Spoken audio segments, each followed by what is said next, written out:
This podcast is a member of the Place to Be Nation family. Visit us at placetobenation.com, the only place to be in your pop culture world.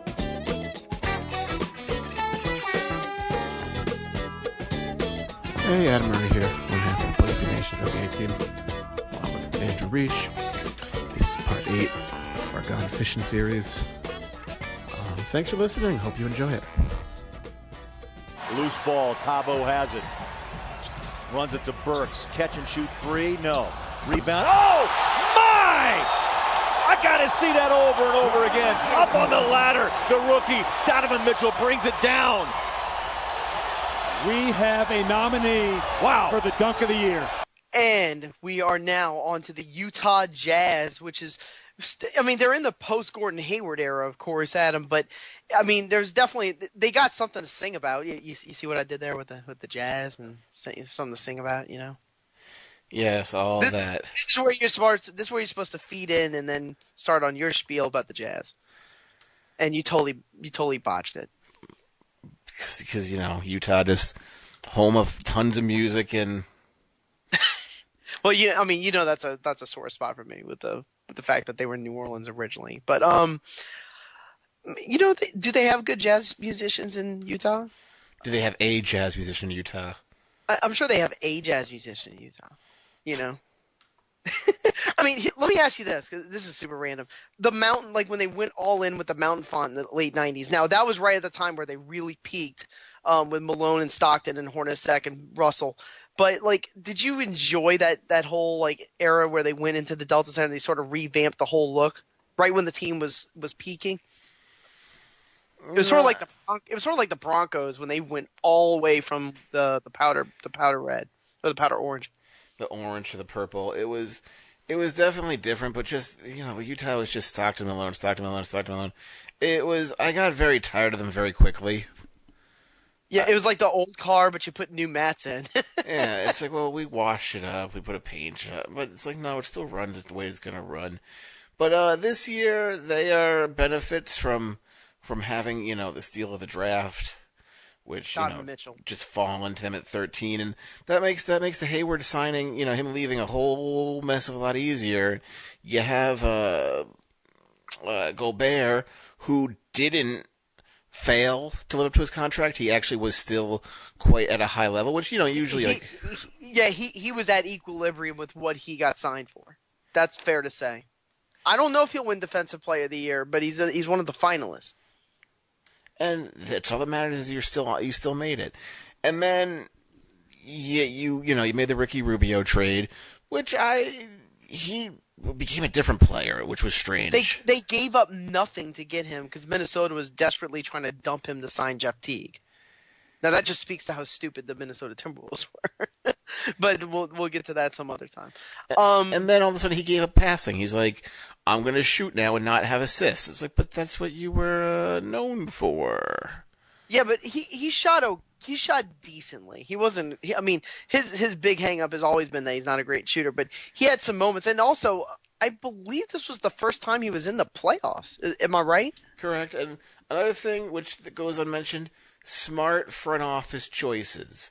I know we talk about Washington, how they signed, a bunch, Jan Mahimi to all that big money. A horrifically long and big contract. You know, who does Utah pick up? You pick up, Ekpe Udo, Jonas Rebko, Thabo Cephalosha. Just, cheap guys who are productive and provide, quality minutes to spell the starters.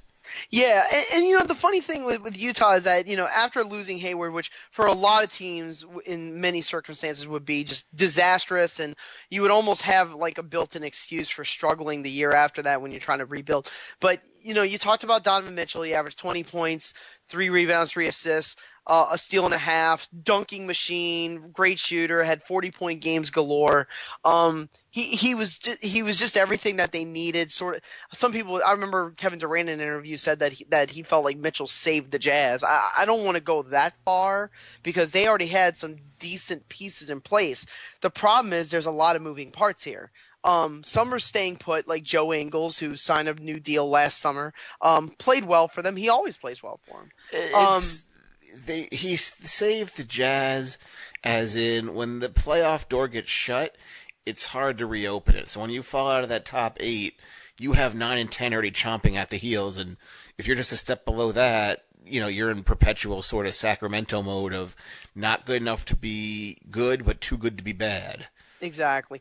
Gobert is obviously in the fold with the money that he's making. Rubio's got one more year. I don't expect the Jazz to trade him unless they just get wowed with a deal. They already dumped Rodney Hood, who at one point averaged like almost 17 points a game with the Jazz, but things just sort of kind of bottomed out at the very wrong time for him when restricted free agency was coming up, and he I wouldn't say he got dumped, but it was definitely one of those situations where Hood wasn't happy anymore, and the Jazz said, "Well, let's just part ways." Ooh,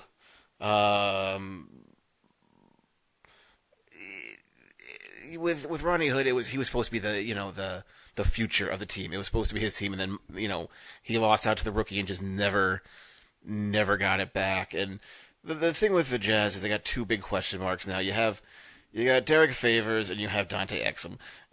Derek Favors, people still trying to talk me into him being good, him having, that next level. And then you have Exum, who was injured but sort of coming back. And the thing is, Utah could be buyers. I will say this for Exum. I know this is small stuff. He looked very good in Summer League along with Mitchell before he had the injury to his shoulder. And when he came back, he looked decent in the playoffs. They put him out there more like a longer defensively minded type of guard, which is sort of, I guess, what his designs were when he got drafted in the first place.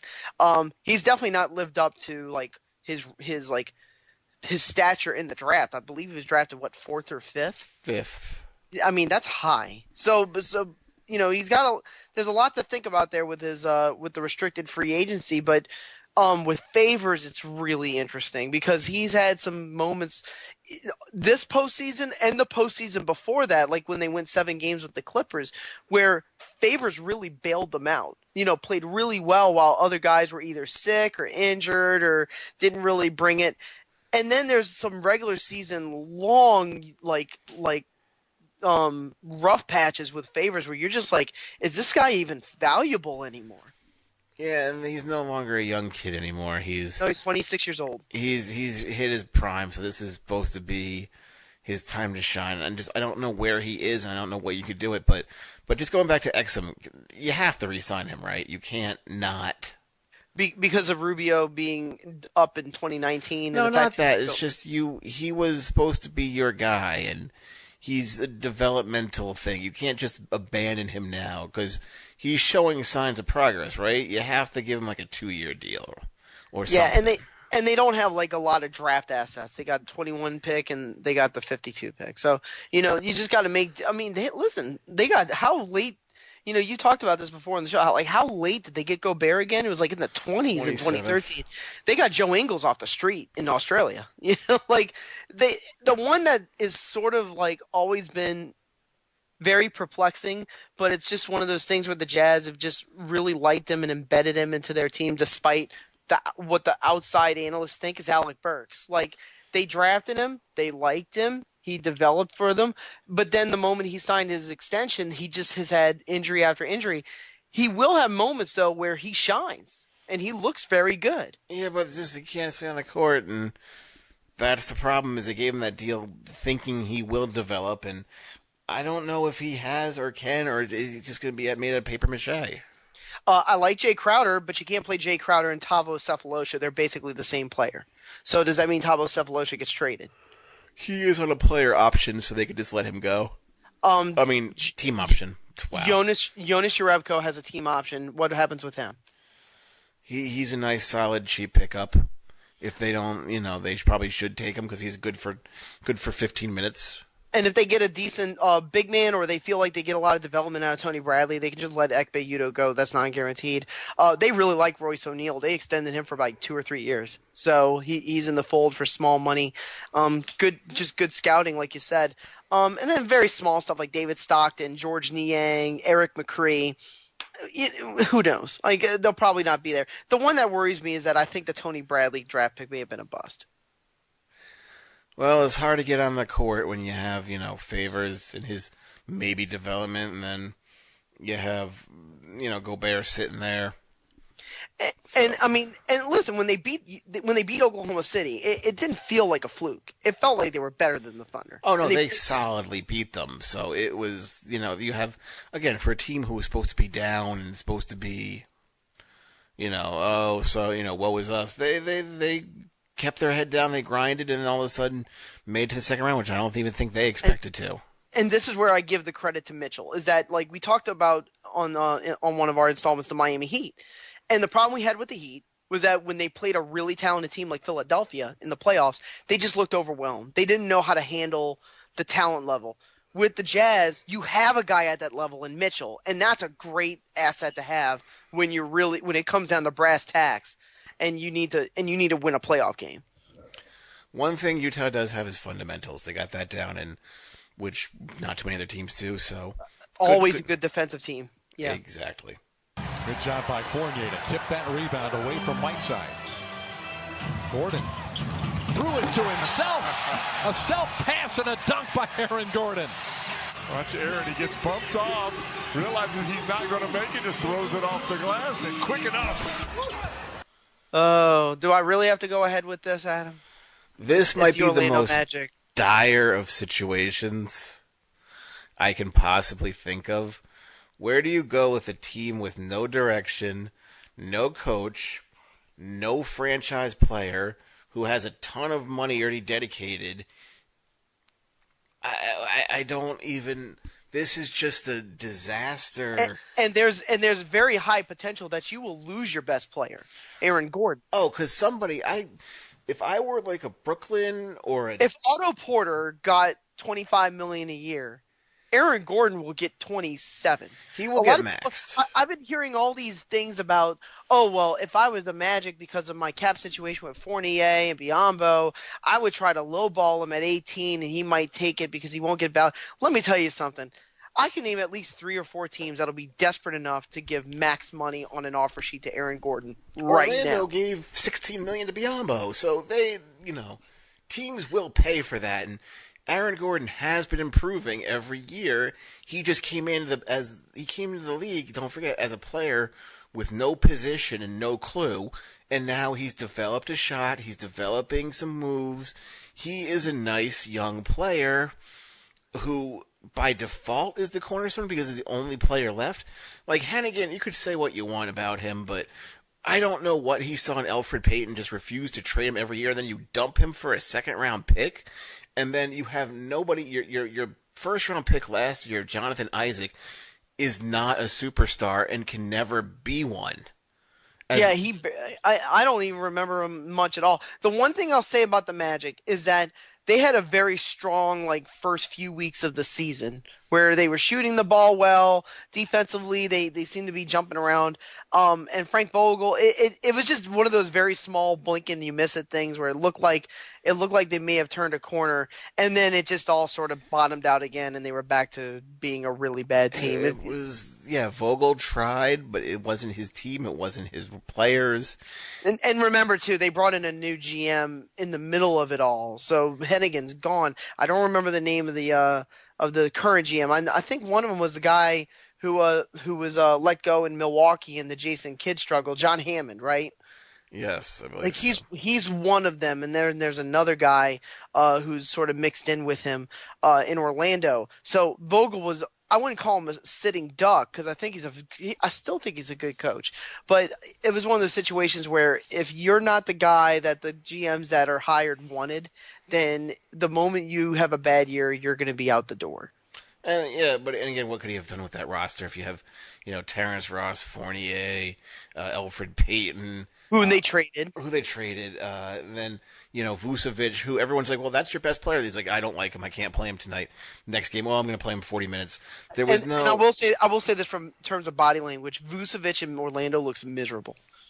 I know he still gobbles up good stats, 17 points, 9 rebounds, 1 block, but it just seems when you watch him like he's ready for a change.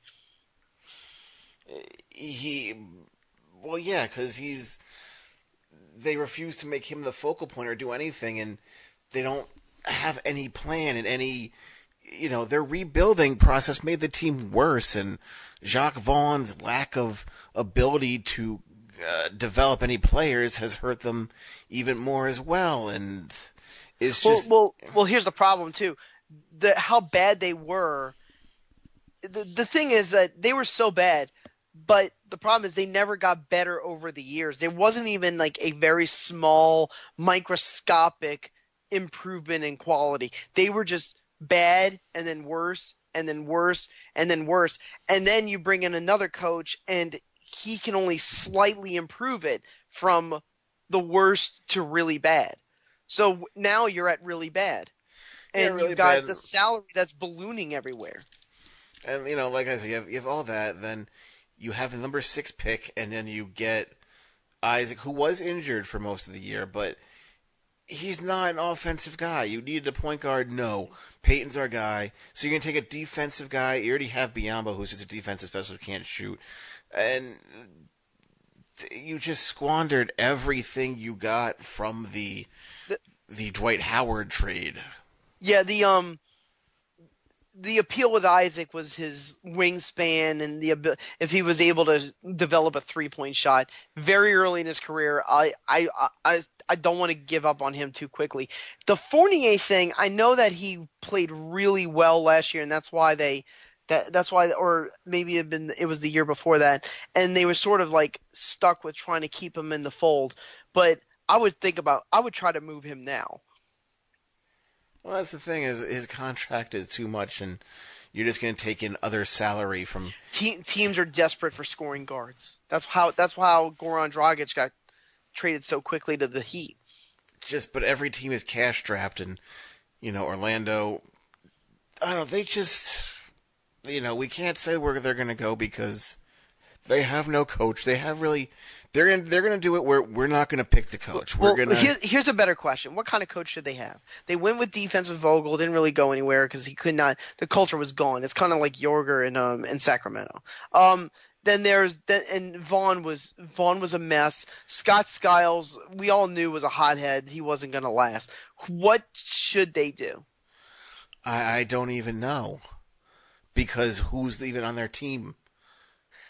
I would try to get one of those sort of warrior assistant types, I don't think he's a warrior assistant, like Steven Silas, or maybe even like Jerron Collins, like one of those ones who could just coach offense, for God's sakes. I mean, Darren Erman with the Pelicans. I'd hate to see him go. Either that, or you just got to go with some young wonderkid and hope you hit lightning in a bottle, because you can't get any worse than where they are right now. There's just. Again, I cannot stress, my only points I have to say is this team has no direction. They have no direction. Their rebuilding needs a rebuilding. I'm sort of expecting Gordon to go. Who do they have without Gordon? How is this team going to get better in 5 years? If Gordon departs in free agency and they don't match, then that is such a give up move by the Magic's brass. I mean, now you're literally at the bottom. You are the Cleveland Browns. Yeah, there is no plan B. There's no plan A. There's no contingency. There's no urgency. There's just, look, we know we suck. We don't plan on getting better. Deal with it, NBA. Small stuff, and we'll get out of here. Wesley Iwundu, do you like his future there? He's just a D-League player. Are we at the end of the Mario Hezonja era? He looked pretty, I don't want to say decent at the end. But I don't think they picked up the option. So no, they declined it early, but then they didn't know how to use him. And then all of a sudden towards the end it's like, wow, he looks like he could start to do something. Are we forever going to mix up Shelvin Mack and Sheldon Mack, who used to be Sheldon McClellan and now is Sheldon Mack? Are we going to continue to do this forever? Because I feel like this is something that's going to happen a lot. Probably, but Well, Shelvin Mack is probably going to stick around. DJ Augustin, what the hell were they thinking? We ask this every year, and we'll say it again. What the hell were they thinking? It's always, you think you could save him and make him For the sake of context, he's making over $7 million a year all the way until 2020 on a deal that he signed, I believe, in 2016. It was, you gave him too many years. Summer paying, having a blast. Terrence Ross, can you trade him? Yeah. Will they? No. Aaron Aflalo, will he get into any more fights? Who even knows he'll be on the team? Who's the foreigner that he got into the fight with? Do you remember who? He threw a punch at him. Wasn't it Nemanja Bjelica? Maybe. I don't know. All I know is the wheels fell off the Aflalo train like years ago. Yeah, well, he was at a point where he was like, he got like the Sean Kilpatrick treatment where it's like, hey, can you play still? And he signed for basically nothing in Orlando. I don't expect him back, to be honest. Jonathan Simmons, really like him. I just wish he went somewhere relevant. But well, they could move him for stuff. Well, the funny thing with Simmons is that, a lot of the Spurs fans were fearful they were going to lose him last summer because of an overpay. $6 million was not an overpay. That was the sort of confusing part about it. Like, if you're going to take $6 million, take $6 million and stay in San Antonio. Weirder things have happened. So, but yeah, Orlando, I'm not looking forward to it, but they got to find a coach first. James Johnson with 8 points here in the second overtime. He hasn't missed. He still hasn't missed. James Johnson, unstoppable. 10 points in the second overtime. And now we are on to the Miami Heat. But it just feels like for this one, I mean, I know they had a winning record. They were 44-38. They had a very good home court. Decent return, even though Dion Waiters missed like almost the entire – he played only like 30 games in the season. He had an ankle injury. But, they bring back Dwayne Wade like in the middle of the season after a trade. And it seemed like things were going a little bit upwards when they reached the playoffs, and then they just got clowned by a more talented Sixers team in the playoffs. Well, there's two different things. One is just the saving face. Like, look, LeBron's like, I can't cut him. He's done too much for, the league, for the team, for me. Well, let's just, gracefully send him back to Miami for absolutely nothing. But the problem with Miami is just your team is not built to win. Regardless of what their fan base, they show up in the second quarter, if at all.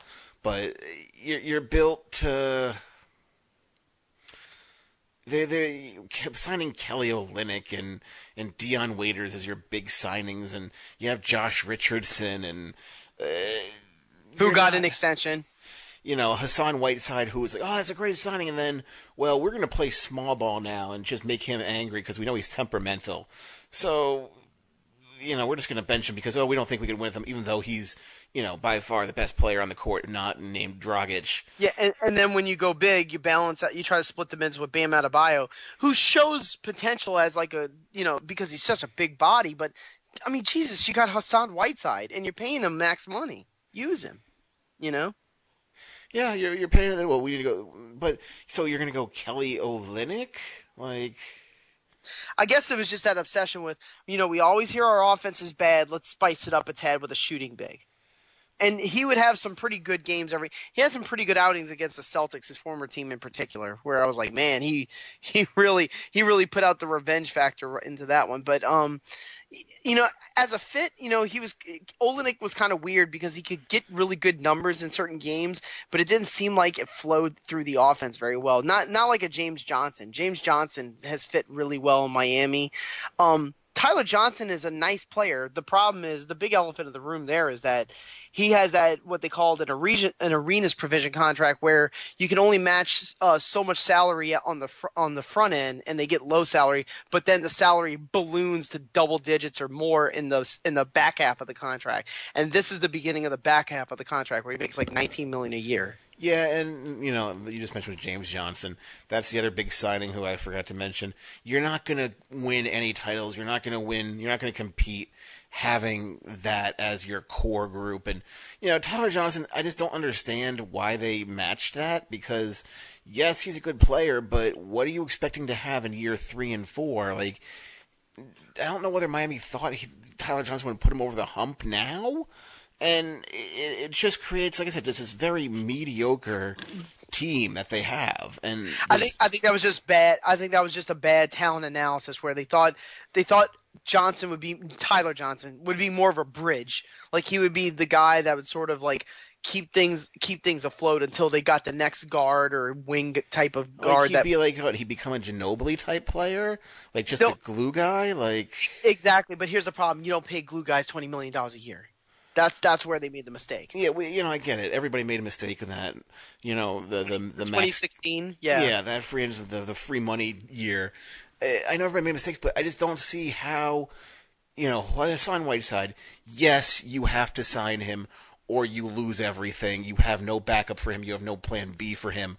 Yeah, you kind of need to sign him. But go ahead. But Tyler Johnson is just there's other people who have his same skill set.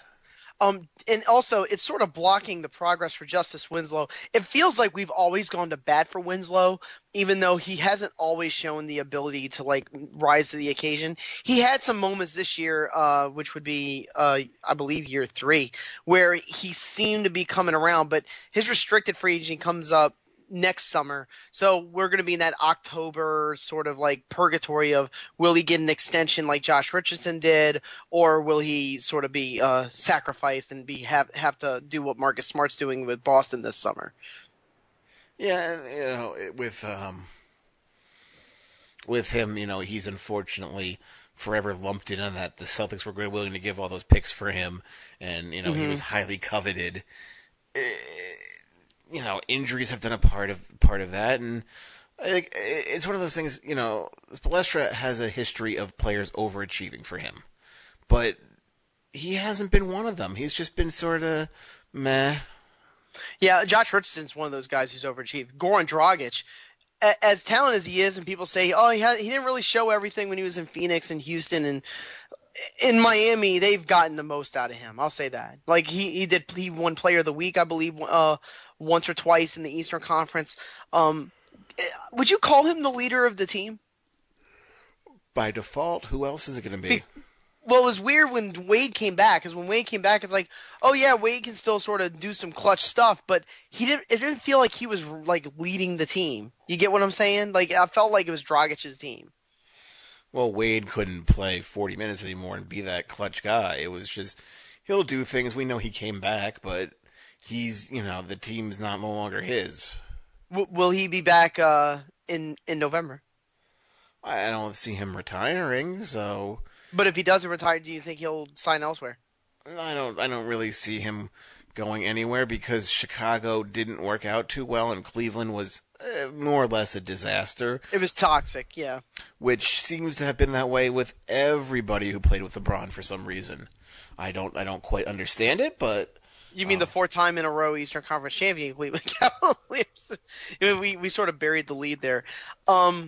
Waiters signed that new deal at right around $12-13 million a year. It goes all the way to 2020.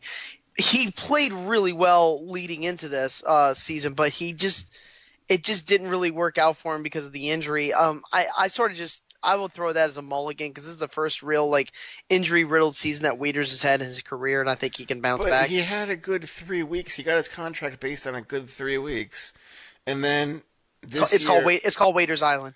Yeah, he had a decent 3 weeks, and then after that, there was no next level, and people sort of expected, everybody's buying up real estate on Waiters Island.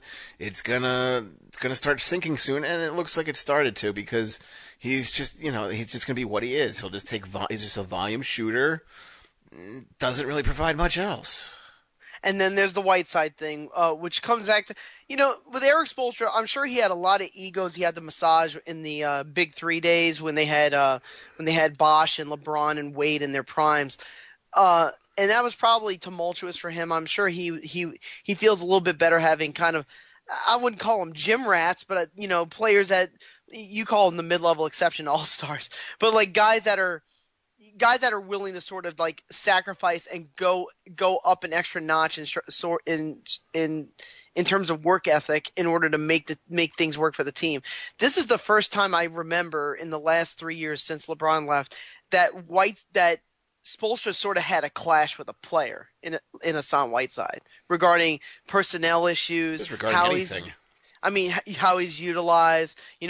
Whiteside had that interview where he's he was asking the reporter how could they explain not keeping him on the court when they were going small. It was very, very awkward. I don't remember if he was suspended, but I'm pretty sure it was close to it.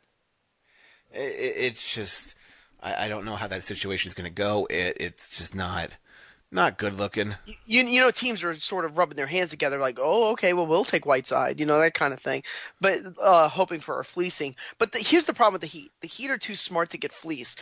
But they're not smart enough to go that next level because they can't get that they haven't found that next great talent, and they sort of flatten their salary base. Like, they've put enough salary into who they already have to where they can't really add a big piece. You get what I'm saying? They've hit their glass ceiling. Unless you hit a home run in the draft. It's like they're saying every year we're content to be a 7 or 8 seed. Yeah, and by the way, they have no draft picks. They're one of only 2 teams that have that. They trade them away every year because LeBron's like, I don't need them. I just need my friends. Sounds familiar, huh? Bam Adebayo, did you like what you saw out of him? I don't see much. I didn't see. He was just average. People want to rant and rave for him, but he is who he is. Well, these are the questions we have to ask this summer with the Heat, because other than trades, they don't really have a lot of free agency issues. The only ones I can ask you is Wayne Ellington. Very good three-point shooter for them. Came off the bench. Do you expect him to come back? I don't really. No, because there'll be a market for him. So, because if he climbs above $9 million a year, the Heat can't keep him. Like, I don't think the Heat can't keep him, and he's one of those specialists that can. He'll find a home. Have we seen the last of Udonis Haslem? Is he going to get the Nick Collison parade? We saw the last of him like 4 years ago. I know this, but he's still on the team. That's what I'm trying to tell you, Adam. He's on the team, but look at it this way. The Heat have history of getting overachieving players, getting people from the D-League nobody ever heard of. So they'll find talent for cheap. Yeah, they did it again with Derek Walton Jr. You know, they just kind of like brought him out. What was it called? Sioux City Skyforce? Sioux Falls Skyforce. Sioux Falls Sioux City. But yeah, you are right about that. Some of the ones that they brought up, like I think Richardson was one of those ones that sort of did. Richardson, Tyler Johnson, I thought came from there. Yeah, he was a bit of a hero there. I don't remember Adebayo ever playing down there. No, he was. And Rodney Magruder for sure was, and he's in the fold for at least another season. You see, the Heat are kind of similar to a lot of the teams where they're sort of in a holding pattern until 2020. So that's unfortunate. unless they really cut the cord on Hassan Whiteside, then you got some openings and avenues to do new neat things. But I mean, are the Heat really willing to do that? Because if you let go of Whiteside, then you're sort of blowing up your team. Yeah. It's close. You're not blowing it up, but you're sticking a pack of dynamite, you know? Yeah, and it's just got to hunker down with mediocrity, I guess. They do not switch. Payton stays on Lillard, drives into the lane to the glass. Oh my goodness. What a play off the contact. He scoops and scores. Suns will bring it in bounds. Daniels from backcourt. It falls just short. The Blazers win this game. He didn't want the timeout because he knew he could make it happen himself. Another 1-4 basically takes the hit, multiple hits. The focus, the concentration. Okay, Adam, we're going to have to blaze the trail here for the Portland Trail. All right, I give up. Just tell me something about the Portland Trail Blazers. I'm tired. What can we say that we haven't said? This team I've been so overly negative on them for so many years. I've just run out, well, you make bad signings the year of the free agent money. Then, well, we need to get some big men, so let's draft 3 big men. No. Just have a plan. Well, we got McCollum and Lillard, the best backcourt. No, they're the same player. They have both strengths and weaknesses. They're the same. You can't win with that. You got Nurkic. That's great. Then why did you draft Zach Collins? Like I said, why did you get more big men? Nurkic, he was a beast. He significantly helped this team when you're riding with Vonleh and Al-Farouq Aminu as your starting 4 for most of the years. And, Nurkic did provide that big man presence that was good. However, you need money for him. This team has no money. They had to send Alan Crabb away because, well, we don't want to pay that much luxury tax. Crabb is not a bad player. He was a good six-man, pure two-guard, 2-3. He was. When he got the offer sheet, he was a valuable part of what made Portland good that year before. And then, okay, you sign him, that's good, but then you don't sign Evan Turner, and then Mo Harkless, the same. That was the big mistake, where they thought they were, first of all, the guy that they wanted was Chandler Parsons, which wound up going to Memphis. And then they decided, well, let's just sign the next best thing, which is Evan Turner. And that was a horrifyingly bad mistake. Yeah, and then you give, like I said, Harkless that $10 million deal. Myers Leonard got another deal, which was just, that one made no sense to me. You should have just let him go. You should have, and they just didn't learn from their mistakes every year of just getting the same. You had the same thing, but, well, let's just go bigger. No, you're still very one-dimensional, and they were really exposed in the playoffs. Like, it wasn't close. It didn't look like they were the favorites at all. I was sort of half joking in the intro about being kind of tired out about the Portland Trailblazers. The problem is, like, the team and the way they're sort of made up kind of fatigues me, because what it is that, like, they're in this perpetuous state of always patting themselves on the back for, we're going to find the players that nobody thinks is going to be able to and that we're not going to be able to make it work, and we're going to make it work. And that's what happened when they lost Aldridge. Well, we made it work with Lillard and McCollum as our dynamic duo backcourt, and we swindled the Denver Nuggets for Jusuf Nurkic. And, but the problem is, they had that horrible 2016 summer spree where they decided to spend not only all their money, but dip into the tax to keep the core of that team. And then they, like you said, they had to shed Crabb, and they had to get rid of, they had to stretch Andrew Nicholson just to, get him off of the books and things like that to try to stay under the tax. Stretch him for 7 years. That's painful. And it was all just to stay under the tax, which they were capable of doing, staying under the tax, still over the cap. Because of Damian Lillard's deal, CJ McCollum's new deal, which he deserves at $25 million per. Now they're no longer under the cap; they're straight tax territory. They can't make any moves, period, without having to move. And that's thanks to the Harkless deal, the Leonard deal, the Turner deal. But the thing is, the funniest part is probably their next valuable player after Nurkic, McCollum, and Lillard was Al-Farouq Aminu. And he doesn't make much. Yeah, he's just a 3-and-D guy. So it's where could this team possibly go without having to have a mini blow up? And you could get a ransom for Lillard or McCollum. So, but what would you package them for? That's the thing, is this team is just log jammed everywhere, but they don't have anything. It's like remember how the Blazers had the longest playoff streak for the longest in all the way from the 1980s to the early 2000s. It's kind of like how that is now with the Blazers, where it's they're always going to be in the playoffs. They're always going to be competitive. The monkey wrench that got thrown into all this is that when they went to the playoffs and they just got mercilessly swept by the Pelicans. That really threw people for a loop, because now it's will Terry Stotts get fired for not making good adjustments, or is CJ McCollum unhappy? Will Lillard try to push him out? Now you hear all that scuttlebutt, and you got the restricted free agency for Jusuf Nurkic, which is going to climb up around the $20 million mark. Yeah, he's going to have to get paid, and he has that mean streak, and once he sort of learns to harness it, he'll be good. He'll be better. But if they match Nurkic, you have to get rid of Harkless and Leonard, or both. You've had to get rid of him before. That's the problem. Yeah, but now you have to. You have no choice, and you can't stretch him. They've had no choice before. They just haven't done it. They have this philosophy of, we could still put out the same people. Let's do this team, the team will be together for 5 years. They can all grow together. We're going to build chemistry. Well, there's a fine line building chemistry if you're, where was Crabb and Turner going to share minutes if you're backing up Turner and, you're backing up McCollum and Lillard. you're gonna split minutes at the 3. There's not enough minutes to go around for the glut that you have. And who's the backup point guard on that team? Shabazz Napier? Now, he's a restricted free agent, so do you think he'll walk? Like, do you think he'll get overpaid somewhere else? The question is, do you think he'll get paid anywhere else? Boy, that's some shade on Shabazz. Pat Connaughton.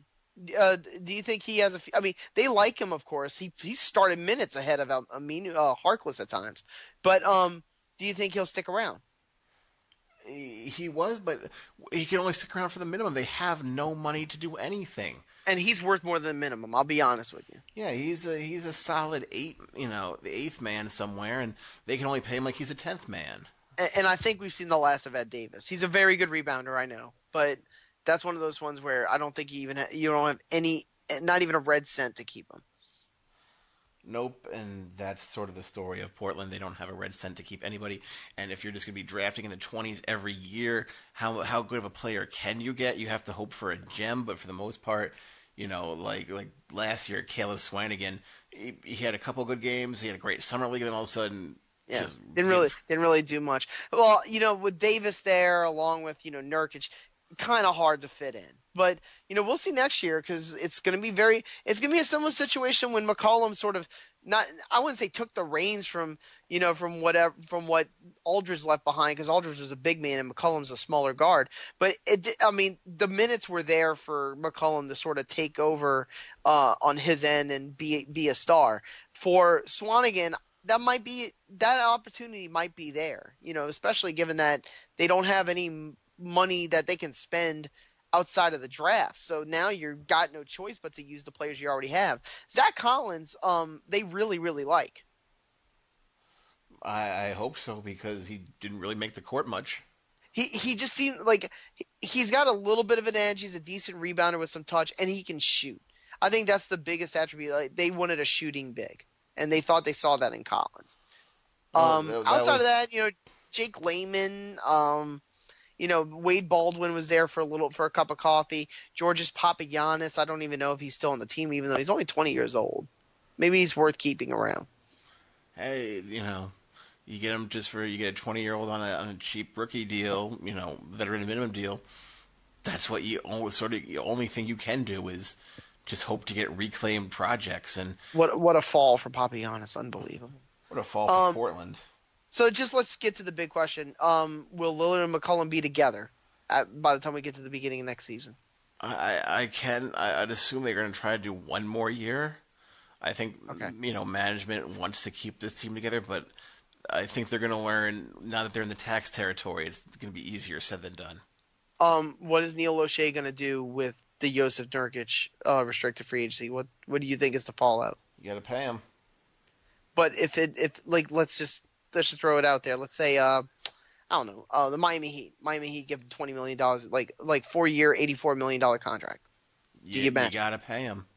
Dude, you don't have – that's like New Orleans Pelicans tax territory. Like, yeah, but you could find other people to move. You have to – you can't lose him for nothing. If he to them was the missing piece to sort of, I see it as that if you lose him, you have a big hole. Oh, yeah, I mean, they got bigs like we were talking about, throughout the show. But they don't have that mean streak that they need. Oh, yeah. Nurkic was a big part of what makes them work. But, the problem is, too, usually in the regular season, they're solid, but they overachieve in the postseason. This was one where they overachieve in the regular season, and they belly flopped in the playoffs. So you sort of worry about whether they're going backwards. The problem is I just don't know if there's room to get better. That's the problem. And that's going to be doing it for this episode. I'm glad for everybody listening to it. Still got a little bit left to go. Adam, do you have anything for us before we get out of Dodge? Hey, thanks for listening to this part. Check out the other parts. They're all equally as good. On behalf of Adam Murray, this is Andrew Riche. We'll see you again.